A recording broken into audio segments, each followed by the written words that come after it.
I can help you out. I can help. For no other, like if we talk about the ag shard, that's obvious. But something he's always done that I'm now seeing utilized by many teams is set you up for an aggro tri-lane when you want to give your offlaner a really good start. So I think when you have a Medusa type carry, a really hard farmer that's going to make virtually no space for your team, aggro tri-laning is super nice because you're under-leveled on Dusa, but you're going to have a lot of farm. So you're giving your Lycan, the guy that's going to run around pressuring towers for you, all the space super early on, and then you'll have all the space at like 8 to 15 minutes. And that's like such a good setup that a lot of teams are going for. And it's like, yeah, Lifestealer, quote unquote, bad hero, but it was that last pick Dusa that instead of the Lifestealer being a wall against the Lycan, he's now under pressure to go do something. But that's not what Lifestealer does. He kind of just sits in a lane and hits creeps, and he's much stronger in games where the opponent is pressured to make something happen. And that's why I didn't really like the Queen of Pain pick, because Lifestealer, he's not going to make your team make something happen. Like they have two conflicting ideas. So I think Unique's draft was just much more well-rounded. Counterpoint. Void Spirit, good. Void Spirit, ban. Cap, stop.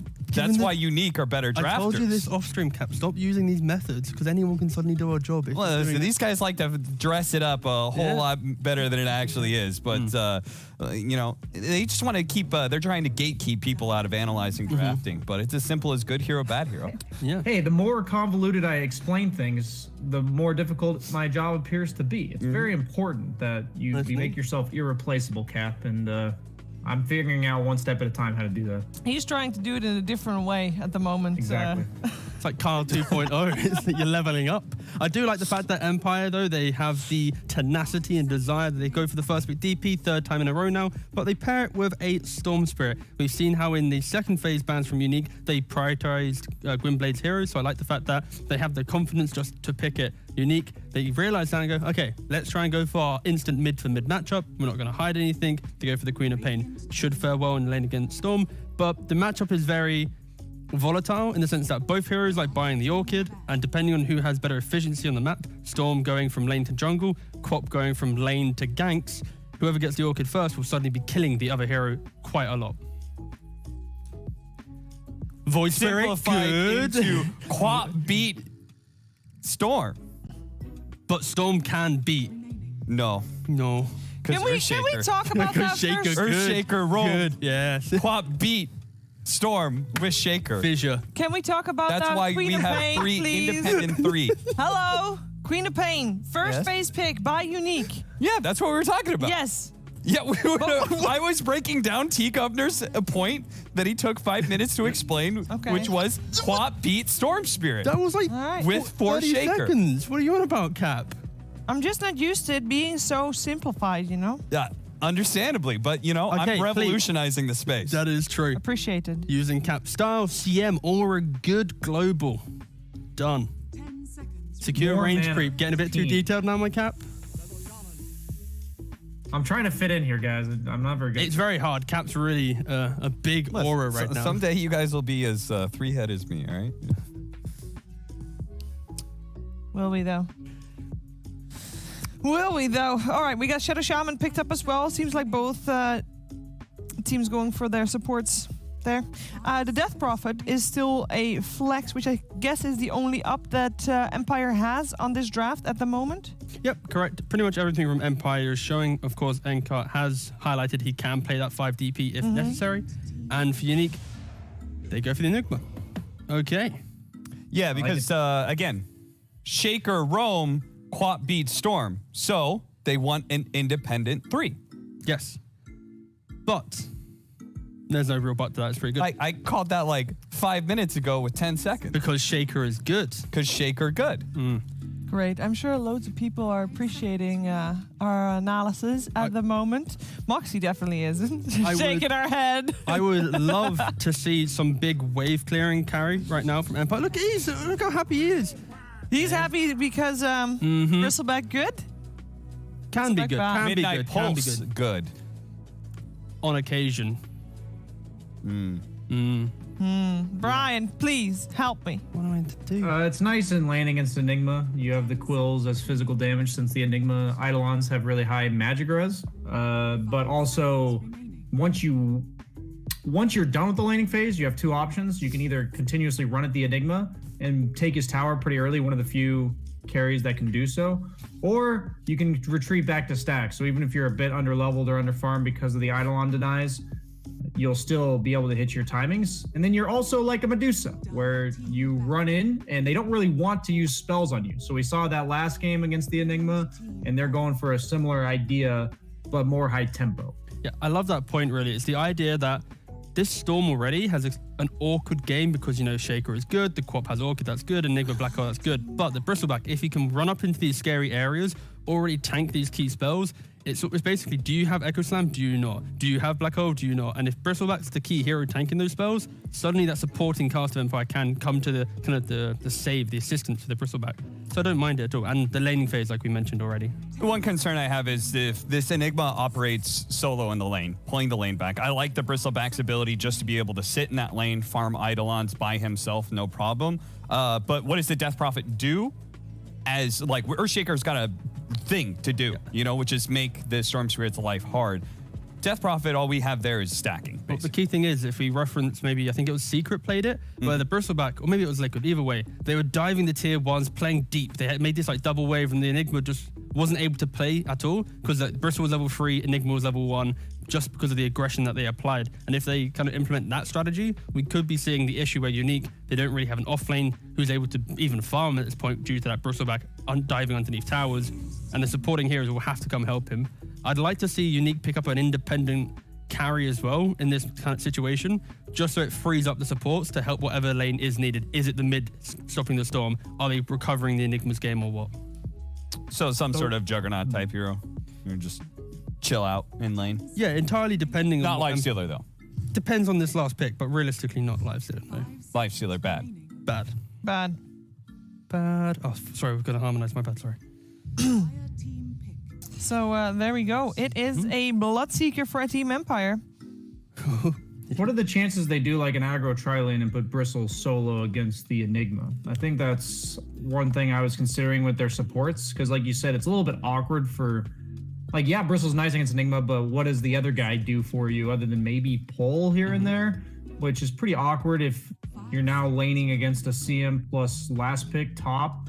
So I like Bloodseeker. It gives you a little bit of flexibility. They could both be 3-1. They both lane well against Enigma because Bloodseeker has pure damage and Bristleback has the physical. You're geared up to have some ridiculously early aggression.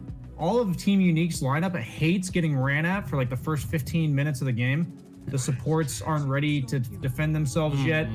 I don't like this pick. Simply I don't because... either. I actually like Team Empire's draft a lot more this game. I think that they are going to set a tempo that is way too fast. Bristleback is the counter to Wraith King in the fact that all your early timings completely remove Wraith King from the game, and you never really deal damage to him until, 5-6 items plus. And my concern is simply the Bristleback should have a good lane no matter where he goes now, and his team timing is going to be strong, played around the push potential of the Shaman, and then that jump that you have from the Storm Spirit to stop the Shaker from recovering these early engagements. I think Empire, they have a really nice draft, and Unique, they need to survive, and then eventually might do it. But again, I think Empire, they got a really nice kind of lineup. All right, Brian, any final words, anything to add to that? I know you're liking Team Empire a little bit more at the moment. Anything in particular that you want Team Unique to do good if they have a shot here? Just to cover my bases so I don't have to backtrack later. They have to pick on the Storm Spirit. Like, Earthshaker good, Quap beats Storm. That's where their draft has the most advantage, and if they can do that, then those timings I'm talking about may be too slow, and the Wraith King will have all the time he needs, and then they have Black Hole, so that's their way to win this game, I think. All right, thank you very much. Cap, you agree? So what, they're both going for Empire? Listen, I don't disagree with their analysis whatsoever of Unique and that Wraith King pickup. I think the hero is countered by Bristleback pretty heavily, so I don't think it was the best last choice. But ultimately, Shaker Wraith King is good. Wraith King good. Ooh, anything. Wraith King good. Wraith King good. Wraith King Shaker good? good. Good. can't disagree with that, can you? See, and Wraith King is you don't good. get a lot of time, but you gotta, you know, if you want to. Wraith King is good, but is it good right here? No. Bristleback, Okay. good. All right, that is great. It's getting late here, you can tell. It's actually not that late even at all. This is just their natural state. That's not the real time. They're lying. They're not lying. I look It's forward to 2 seeing this a.m. third. Let us out of this studio. I'm looking forward to the third game. Is Wraith King good or is Bristleback good? We're gonna find out together with Moxie and Purge. I'm over here. Well, it may not be late, but I can see how Shiver feels that way listening to her panel. And Purge, I think you're out of a job. I think the boys are just, they analyze the draft, you know. Bristleback, good. Wraith King, good. What are you gonna give us here? How are you gonna win your job back here? It depends how the lanes match up. Obviously, they're playing Enigma 3, which classically has more success, which is generally going to mean that the deficiencies that you saw last game from Enigma might not happen in this match. So that gives me more trust in it because you can deny farm and therefore make somebody less good than you would expect. Getting first blood is another really good way to have a better game as well. So yeah, there you go. First blood. Oh, is that a good carry hero with a first blood? It is. Looks good. There we go. There's Good your start. caveman analysis from Purge. He's jumping on the hype train here. First blood, good. There For we carry. go. Yeah. Make strong, big. That's it. Now you just sound like Mogamak. That's true. To get that fissure block though in the bottom lane, making sure that they have a nice setup here for the creep equilibrium. And yeah, so off to a nice start for the side of Unique. So we'll see how the lane matchups go. Quap mid against the Storm like we expected. Storm going to do the typical push out the range creep, get 2 last hits with the Remnant stuff while trying to stabilize his regen. Wraith King, Crystal Maiden are going to be laning against the Bloodseeker and the Shadow Shaman. Bloodseeker, very good lane sustain typically, which makes that a bit hard.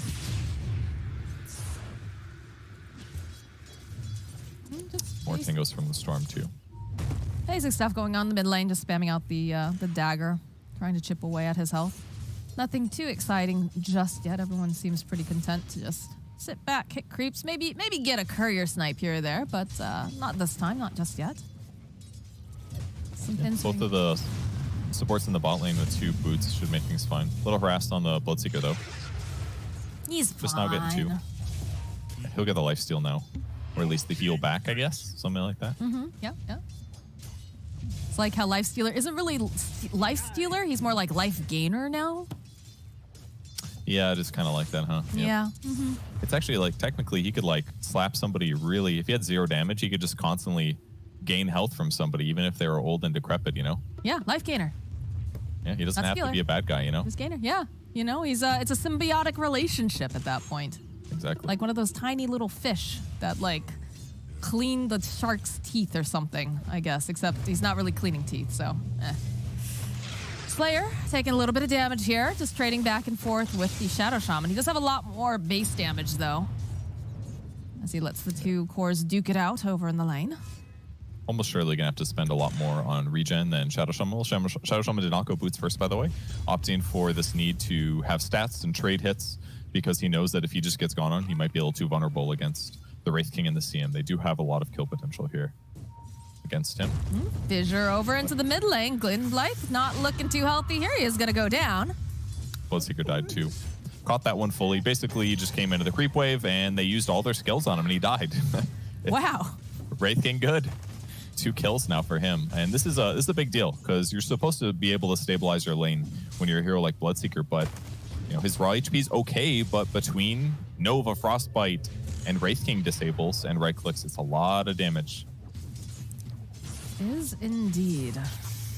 That is something that they are kind of lacking a little bit on the side of Empire, is lockdown. Very dependent on the Shadow Shaman, of course, who is getting jumped on here. Slow being thrown down. That Blood Right's cute. They do have the Fairy Fire, but it's not really going to be enough, is it? No, it's actually going to allow for the Shaman to walk away as he took a point in the Hex. Yep, he had a 9-stick charge too, so he was completely fine. Cost Slayer a lot. That was 2 mangoes, I believe, to go for that kill, but it does zone them out of lane. He gets a stacked small camp pull. Ooh, okay, good. He did draw the rest of the creeps over, so big creep denial here, which will give them a little bit more laning advantage. Wraith King's also got his boots ready to go, so he's got boots advantage over Bloodseeker. He's halfway to his phase boots, so this is going to make his lane a lot more stable on top of that. I'm sitting mid real early for the runes here, but it helps out. Well, I feel like it's so important on heroes like, you know, Storm and Queen of Pain to make sure that you secure them those action runes. But yeah, it looks like they're going to try to make some moves over here onto the Death Prophet. Push her back just a little bit. Pikachu already making his way back top. It is bottom, though. The illusion rune gets picked up by Bignum, so no bottle refill for you, Storm Spirit. Yep, pretty good for Unique there, considering that they have the better harass hero with the Queen of Pain. Doing his best to harass Slayer, but Slayer playing a great Crystal Maiden. He does not give first blood, he collects it. Death Prophet's still level 1. That's one place on the map that Empire is looking a little bit rough, but the reason he's done this is because he wants to make sure that Bristle gets off to a good start in terms of levels. Bristle's levels are probably more important. He can try to catch up later when some mid shifts out of their lane. Maybe Storm Spirit goes jungles, and then Death Prophet goes mid to try to catch up. Get that crucial level 6. So as long as Smiling Knight's levels can be okay, he can lane pretty consistently here, but Enigma's doing better, straight up. Is he still fighting those illusions? Got to do something with this time. Yeah, that was a lot of time spent on that. But 5-minute runes are coming up, so you can see that people are making this rotation. They'll see the stack that's coming out here too, but Sayu's been hard at work trying to make, but they'll block it up. Couple pings over on that tower. Stacks are for Bristle, probably, but with only a 2-stack large camp, may not be that good. This is looking like a dead Sayu. They go, they drop the blood right. Not gonna be able to get the final hit off though, as the Fissure comes out from Bignum. He's trying. Off the mark. Very close to getting that kill there. I think they stacked their disables a little bit there between the frostbite and the stun, but maybe he needed to throw it early to. I think it was because of the hex, Yeah, like probably needed to protect himself. He's got phase now too, so, and level 5 picked up more damage here. Certainly a much better chance of that kill succeeding again. And because there's no Tranquil Boots on Shaman as well, like that still is really good for Unique. He's not gonna be able to just reset with full HP again. So next time he shows again, he's gonna get harassed, probably die. Akinart and Bignum waving hello to each other as they meet for their regular rendezvous at the bottom rune spot. Bignum's trying to protect this. Pikachu bottling up the double damage. He'll turn back around. They should be able to get an easy kill over here onto Akinart. That's some damage, all right. It's one of those moments where you remember that Death Prophet support, it has some weaknesses, and it's heroes with DD. Who knew? DD good. To be fair, you know, it's not just Death Prophet support. It's also any support, generally speaking, like Crystal Maiden, for example. That probably would have been a lot faster of a death if she had gotten caught by it. Her projectile almost denied it. It was really close. I thought that for sure she got it. But Queen of Pain, yeah, they're moving over actually to contest the stacks now. This is basically what Shaman has been spending time on here. They're not going to clear it real fast, but the DD is certainly going to help. Only 2 points in Scream of Pain. And Earthshaker's just going to sit back and be ready to deal with things if it gets hairy. So nice little moment to rotate over. Bloodseeker would have farmed this. Maybe Wraith King would have farmed, or Bristleback would have farmed this potentially. And on the other side of the map, Enigma's just solo laning once again. He's got Necro 1 up. So some potential mana draining against Bristle. He's got Soul Ring, so not the end of the world, but just stabilizing his lane all by himself. Okay, the zip in, though, coming out from Gwynblythe. So, Ghost Stick, his Force Back does have enough mana if he wants to try to go for the Black Hole. And he turns back around again. He knows that the silence isn't there. He'll hold them in place for as long as he can as Pikachu jumps in with the Sonic Wave, gets 2 of them. Thanks to that beautiful Black Hole, the Fissure comes out. Smiling Knight is dead. Beautiful. I thought he was going to go for the Midnight Pulse. I was ready to criticize him, but with that Quap rotation, Sonic Wave was perfect there, just making heroes disappear. Very smart to use Storm as the guy to jump on Enigma, though. I really like that move because that's the issue with Enigma. He's got so many summons, he's got Necros. It's hard to get past them to initiate on him. But with Ball Lightning, he jumps in right away. He tried to Ball Lightning dodge the initial reaction from Enigma where he would go for the Black Hole, but he didn't commit to it until that last moment here. And just in time, the Sonic Wave catches everybody. And Earthshaker there as well. Gives them the overall triple kill. Great rotation. Beautiful. Especially the way that Ghost Stick waited. He knew that the silence was down. There was nothing to interrupt that Black Hole at that point if he got the 2 of them. So nice. Yep, needed to buy time for somebody else to get there. Yeah, and he did indeed. This is feeling real bad here, but Slayer just walks away as there's plenty of follow-up, plenty of lockdown. Smiling Knight, he's having a lot of difficulties because they're just slapping him. It's almost like he's not even a Bristleback there. Yep, rotated a lot of heroes, but much like Axe in the first game, this is how you beat these like ultra tanky heroes. You show up with enough heroes to kill them, similar to Timbersaw. All these like really tanky offlane type heroes. If you just commit enough heroes and you kill them once or twice like this, it slows you down so much. And the other crucial thing, Bristol's only level 6 still, and that's because he was laning against Enigma. It's got less levels and therefore has less quill damage, less survivability. Even though he had a Vanguard, it was enough to kill him. And now they're pressuring a tower out of this. A great rotation move. Very efficient. I like to see it. Got the boys poking at the tower. You got the Eidolons poking at the tower. And then you have the 2 heroes too. Bloodseeker makes his way bottom. I don't think they're too concerned about this though, as they throw out a Wraithfire Blast over onto Eknart. Need maybe a little bit more lockdown. They might be able to find Tushara here. Yeah, they see him. They actually just take down all the trees using that Midnight Pulse, and he does take a couple of these little snaps. Elentimo's running after him. They silence him up so that way he's not able to throw the Wraithfire Blast right off the bat, but they'll respect it. They'll back off a little bit. They know that there's no point in diving past that tier 2 right now. Yep, just pressuring a little bit. This is a good way to spend their time. Chipped Vest on Wraith King here is excellent as well, and going to increase his farm speed, make him feel more capable of being aggressive towards the enemy team. Obviously, getting first blood earlier in the game helped too. Oh, no, it's fine. It's fine. He's fine. He's got a Bloodseeker there to back him up, but definitely was a moment of worry for sure. We have not seen Pikachu other than that one rotation. Honestly, we haven't seen either of the mids make any rotations other than that once. And, oh, another double damage rune here for Pikachu. Oh, say you. No, they'll back off. They're a little scared, I guess. I mean, they had vision of him, but they knew Storm was coming over. And yeah, Pikachu could jump in and with Earthshaker maybe kill the Shaman. But if they don't burst him in that initiation, Shackle comes out, Storm follows up, and Quap definitely dies. Right. So they had to be a little careful there. On the bright side, still 4-0-2 Pikachu, like he's still very happy. He needs 400 gold till his Orchid's finished, and their map is so much more open than it was before, especially because between Wraith King and Enigma, they can easily pressure in side lanes, and that's going to give more opportunities for Queen of Pain to jump in and find good goes. Smoke up coming out from the side of Empire. Hoping maybe they could get the jump over here on this Earthshaker. Just kind of hugging over on the tower. Smiling Knight will back off a little bit for now. They're hoping maybe someone else will show. Maybe he'll come up the ramp here, but there's Cardi. Gwynblythe. They had Hex. Position, just zips on in, drags back, followed up with the wards. And the Hex, they should be able to find this come big. No, not quite as they go, and they finally go and save. Pikachu is just running at them here. Smiling Knight. He's been left behind here, as you can see the rotation coming out now from Slayer.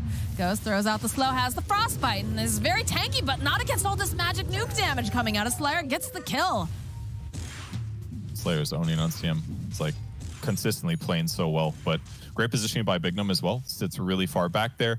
They had a little bit of contribution or like a hard committal there to Earthshaker. They had to overextend it. Ideally, it would start with a Hex first, then Storm would go in, but Storm's instead forced to pull instantly. And I think the Shaman was a little bit hesitant to use Shackles there. Maybe it's too far. Maybe he ward blocked himself, but as a result, the follow-up was just way too much damage. Quap once again rotating perfectly to save her allies. And this basically means that she's constantly farming, and every time, like, she lets the kills come to her, basically. It's perfect circumstances for these mid-type heroes when it can be like that. Save your allies and get a kill while farming in the meantime. All right, attempt number 2 here, but where is your TP just cancellation? You don't have it on a Bristleback. Not now, anyways. Yeah. He's just here to push waves, and I mean, he does force him out of the lane, but that's the best thing. It's delaying the Blink Dagger by a little bit, but this is still going to be an amazing timing. 400 gold away for Earthshaker, so he'll be there very shortly.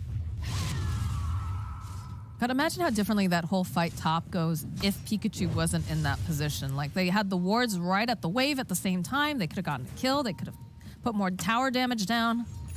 Yeah, might have been able to kill the tower. Pretty hard with tier 2s usually, but towers don't split damage with Glyph on Plague Ward or the Serpent Wards, so yeah, could have done really good. Yeah.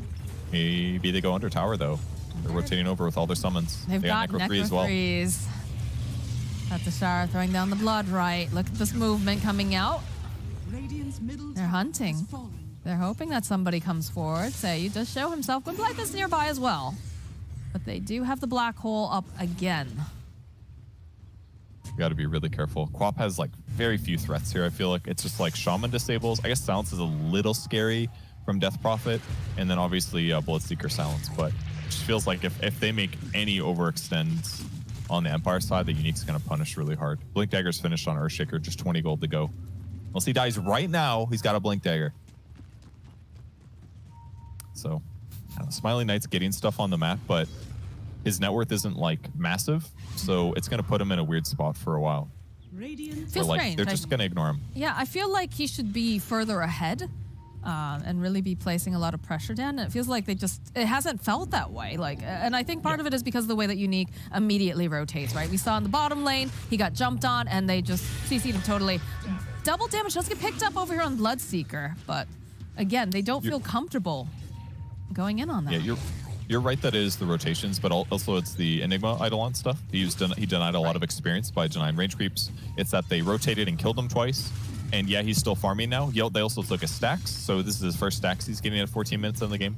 So it's certainly a mix of issues. But Bristol, who's ahead, an incredible hero. But if he's like about the same, it doesn't feel the same impact. Oh, hello, Bloodseeker. The rest of the team is here, though. The Atos gets thrown out. Nice fissure. Echo Slam over onto the back lines. Lands onto 3. Petushar is just eliminated. They'll drop the wards. Eckhart taking a lot of damage. Pikachu finding the opening. They'll burst down the Death Prophet here as Smiling Knight. He's very forward, but can't do anything beyond just kind of throwing his body at them. They're happy with that hit and run. Absolutely. Still have Black Hole available as well, so they don't lose much. Just Echo Slam's worth it in that circumstance. Get those important core kills. Picking up the Death Prophet after Exorcism as well basically means that now Death Prophet, when she respawns, she's got 3 points and a silence, and that's about all she's accomplishing. She's a little tanky, but the pressure continues for Unique. They haven't used Wraith King ultimate. Wraith King hasn't been pressured at all. He's almost got a Deso as well, so their tower push is going to be insane. They do have a couple of these creeps here, and like, just look at the amount of summons that just push Tower Slayer. Just running after the Bristleback. Big Numb's here. Tom comes out. They've got the Frostbite. Go throw out the stun as well to zip onto the back line. So it's Orchid versus Orchid. The Queen of Pain is just doing too much damage. The Frostbite comes out. Down goes Gwynblythe. As the tips also come out too. Here, Ghost Stick getting into position. They're trying to grab him. They'll use the Black Hole. Does get canceled out, but they'll get the kill on Smiling Knight. And at the end of the day, that is what they were looking for here. Sayu running for his life. Aknart also trying to just buy them some more space. Some more times is not looking good here for the Shaman. The Rupture gets used over onto Pikachu. He's just going to stand outside the Blood Rite with the rest of his team protecting him. Look at Slayer, though. Look at this guy. This CM has no fear. He knows his limits. He's doing a great job on that. Constantly checking for vision. Eknart's going to spot out the Wraith King. Wraith King now realizing, like, oh, wait, I don't have to be scared. Yeah, no, he does not. The rest of the team is here. The zip forward, though, over here onto this Earthshaker. So he does go down. That's a nice pick-off. Yes. But again, it's a support. And the previous fight was Storm jumping in and getting Orchid and killed back. So this is his first successful Orchid kill. It's helpful, but the net worth disadvantage is getting a little extreme here. Palantimos is going to try to defend this, though. No big ultimates other than his own. He's fine. He's got no cares. All right, they drop the wards. They don't seem too concerned about it. Ghost Stick does have to be a little bit careful, though. He is vulnerable. Slayer hiding in the tree line, waiting for anybody who tries to go and initiate here. Gwynblythe finding this vision. Teleports are coming out. I don't think they can stay here anymore. I think they have to run. Now the jump forward here from Pikachu. Sonic Wave. They just absolutely blow up the Shaman. They'll turn their attention now over to Gwynblythe. He's going to try to Ball Lightning and get out. And it looks like he's going to be able to survive here as Palantimos still just chasing after them. Blood Rite gets placed over onto the ground. They'll back off for a moment. They use the Exorcism over on the Death Prophet. Playing pretty safe. Still defend their tower. The Eidolons did really good work on the Serpent Wards. Very effective there. Don't have the best dive. Oh Never no, mind. Eknart. That's a dead Death Prophet. Pikachu's godlike right now. It's a perfect co-op game so far. Played really well. So many kills, great counter rotations. His initiation in the last fight was solid too. They're basically weighing their net worth advantage. He was able to basically burst down the Shaman at the start of the fight with his instant initiation. This is a little spooky here, but looks like Unique's gonna back off. Palantimos is taking the Ancients over on the side. Radiant's middle tower is under attack. Tachishara walking up here. The rest of the team, they're hot on the heels though. Blood Rite gets dropped. This Wraith King is not afraid. They're gonna wait patiently for it to just proc down.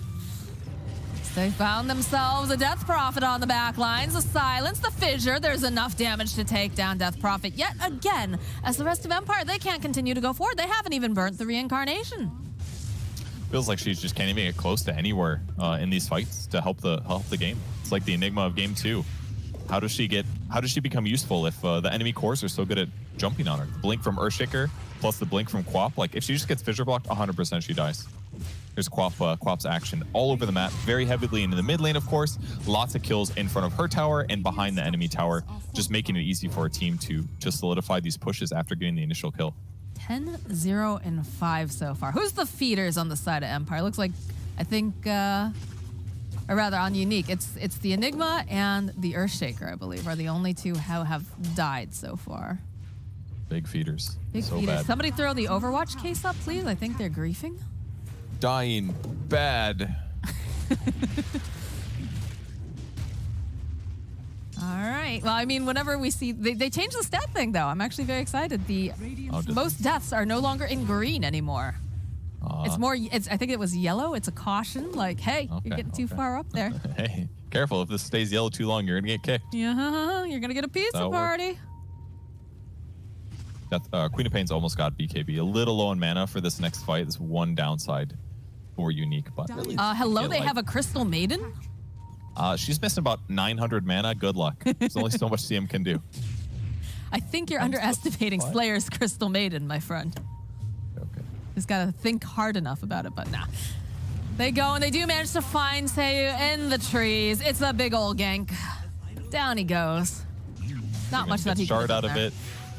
And a tome. Pikachu cleans up Bounty Rune on the other side of the map. DD Rune. Maybe kill Eknart. Yeah, he's chasing after him. There's a Silent Spirit Siphon's not gonna be enough. In fact, it's a cool guys don't look at explosion sort of deal, as Pikachu realizing that Shadow Dagger gotta do more than enough damage as he walks away. Yeah, nicely done there. Raindrop helping a little bit there, but sometimes you just gotta commit that damage. Get those kills on the map, take them off, and get a little bit more gold advantage for yourself. Grobo's excellent. She's dealing almost entirely magic damage, so extra attack speed, range, amplification, all solid stuff. Wraithking going for a Shadow Blade this game, kind of cool. Don't see this often, but his whole purpose is he wants to eventually turn this into a Silver Edge so that they can just kill Bristleback. Smiling Knight. Frank, he's tanky, but like once they take away his back, he's not going to feel nearly the same. So this will give him a nice window to burst him when they eventually get there. They're considering going back in here. You see the way they turn around? Like, you can see the rest of the team is starting to collapse. Yeah, they got to be careful, though. If they overcommit and they don't kill him right away and Empire can respond, that's how they start losing the game. Zip forward.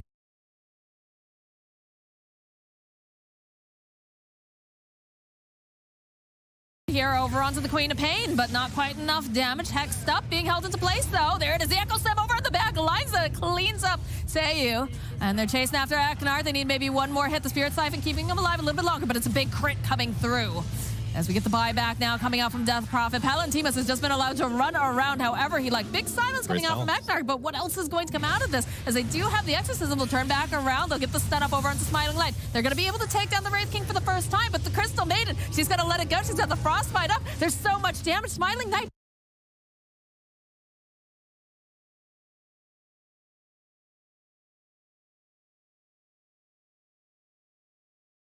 Running for his life right now. He's not going to be able to escape. Eknart just bought back. He can't afford to go down here. Until they get the BKB on Enigma, things get a little bit tougher here, but excellent initiation by Empire. They put the ward on the cliff. They instantly disable the Queen of Pain. Hex followed up, then a Shackle. She doesn't even get a chance to use Black King Bar. And with no Glimmer Cape or ability to save her, she gets bursted from full to nothing. That was her big streak going away. It's a godlike, and it went to the 5 position. Ooh, Blythe needs to be careful. They're never just alone. There's always a couple of them there, and down goes the Storm Spirit.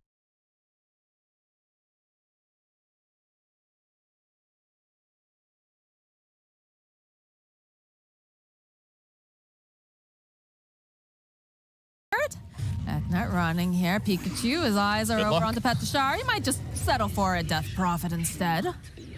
So down goes the Death Prophet, and she did buy back for that. Bloodseeker's Petashar is doing an excellent job right with the Blood Right. Means no CM multi, no Black Hole available, but they're just too far ahead. Wraith King just killed. Ghost, it goes in for the Black Hole. The rest of the team running over. Look at the damage coming up from these summons alone, though. Smiling Knight, he's in a They've already gotten the kills. They take that. They've used all of those wards as well. Under attack. Oh, they. Well, Team Oh Unique. man. You know, the other day I was sitting here thinking like, that's a lot easier to do Weatherman until it's like 1,000% in a row, where I feel like teams gave up. A bit of a change in pattern here, but it was looking bad by all means. But